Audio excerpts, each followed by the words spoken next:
Institution qui rencontre les étrangers en Lituanie. Département d'immigration. Services fournis par le département d'immigration. Délivrance d'un document de voyage pour réfugiés. Question d'octroi de l'asile et de délivrance d'un permis de séjour permanent ou temporaire. Délivrance et échange d'un certificat de droit de séjour temporaire ou permanent en République de Lituanie. Prolongation du visa Schengen. Donner des informations et des conseils. Pour plus d'informations, veuillez visiter le site web du département d'immigration.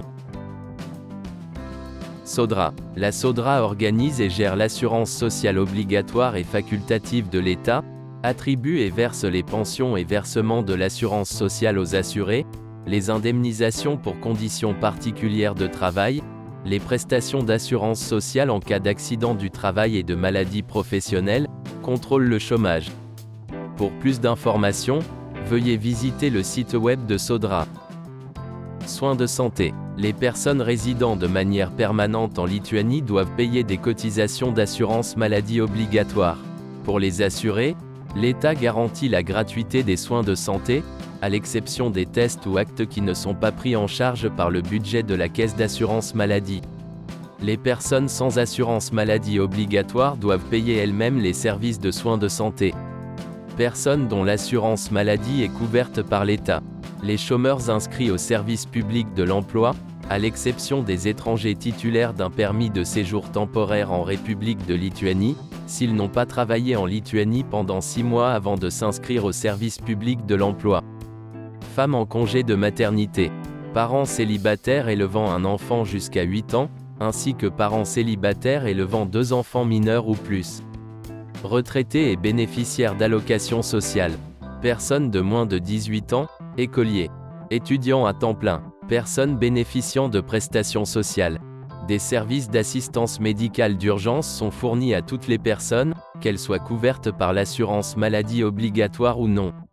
Si vous avez besoin d'une aide médicale d'urgence, appelez le numéro gratuit 112.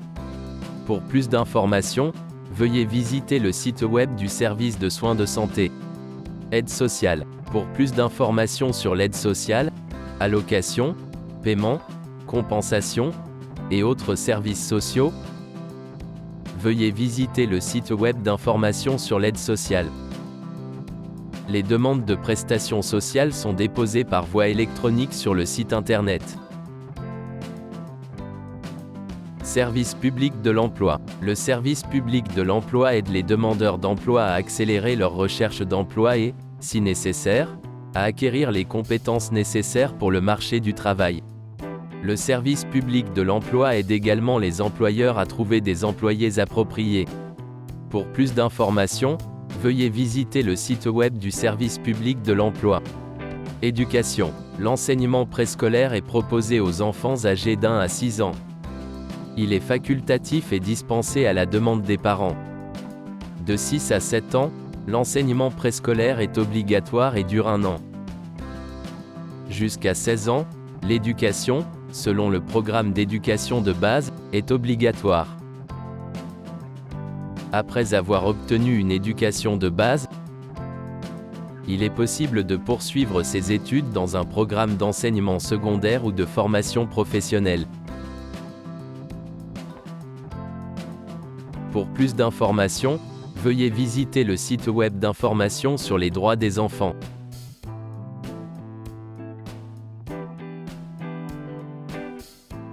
Après avoir terminé leurs études secondaires ou leur formation professionnelle et réussi les examens, les diplômés peuvent postuler pour des études dans des établissements d'enseignement supérieur. Les adultes qui souhaitent acquérir une nouvelle spécialité ou mettre à jour leurs connaissances existantes peuvent participer à des programmes de formation professionnelle. Sécurité. Si vous êtes victime d'un crime ou ressentez une menace pour votre sécurité, contactez la police. Si vous êtes victime d'un quelconque type ou forme de violence, ou si vous connaissez quelqu'un qui en est victime, demandez l'aide d'un psychologue, d'un avocat, d'un établissement médical ou de la police. En appelant le numéro d'urgence 112, vous pouvez signaler une infraction à la loi, une menace soudaine pour la vie, la santé, la sécurité, l'environnement ou les biens et appeler les services d'urgence, police, pompiers, Ambulance ou protection de l'environnement. Le numéro 112 est gratuit et fonctionne 24 heures, 24 et 7 j, 7. Veuillez noter que les informations fournies dans cette vidéo d'information peut changer avec les changements de législation. La création de matériel vidéo est financée par le Fonds Asile, Migration et Intégration.